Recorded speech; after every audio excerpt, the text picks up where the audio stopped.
You think then some people who are at the early stages of one, identifying their trauma, two, understanding the impact of it, find it difficult to come to terms with the fact that I am responsible for my behavior. I am responsible for my emotions.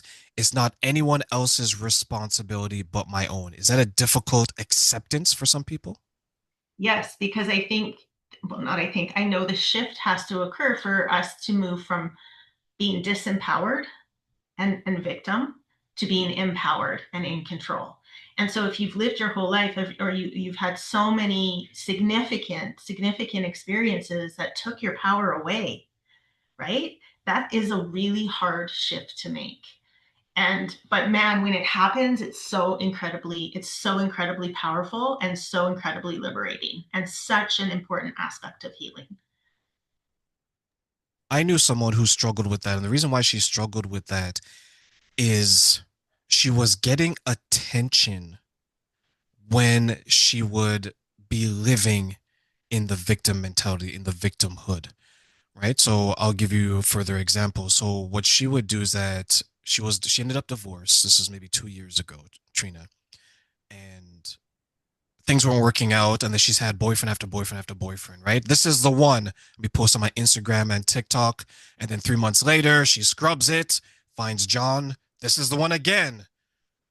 Doesn't work out, scrubs her social media, and then so on and so forth, right? So very performative when it came to that. But what I did notice is that when she began to express her suffering and when she started to get attention from it, it was fueling her. She lived inside it. She couldn't get away from it.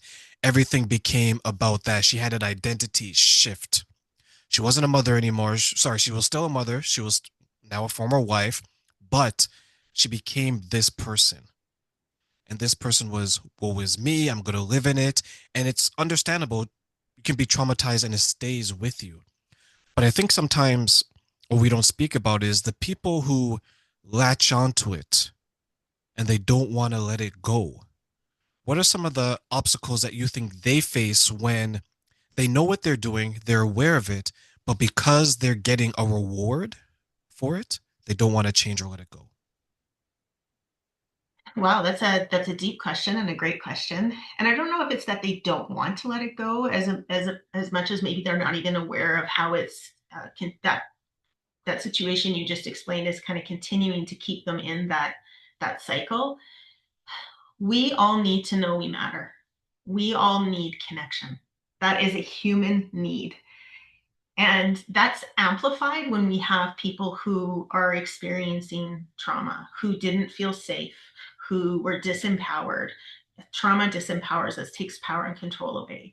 So when people are in a dynamic where they feel they're being noticed, right, and they're getting interactions that confirm you matter, of course that can be, a slippery slope to kind of keep them in that state because they maybe haven't learned other ways to get that connection made. Maybe they don't have, healthy relationships in the context of people who love them unconditionally and give them that connection. Um, so so I think it's such a layered question that you asked, Train. I think it's a really good in question because I think people can really get stuck in that victim loop. But you're absolutely right. They need connection, they need approval, they want to know they matter, they tell their story, they get it, and then their brain goes, okay, look, that's how you get this validation. And then their identity becomes what happened to them, right? So it becomes this enmeshed, messy context from which they live and see the world.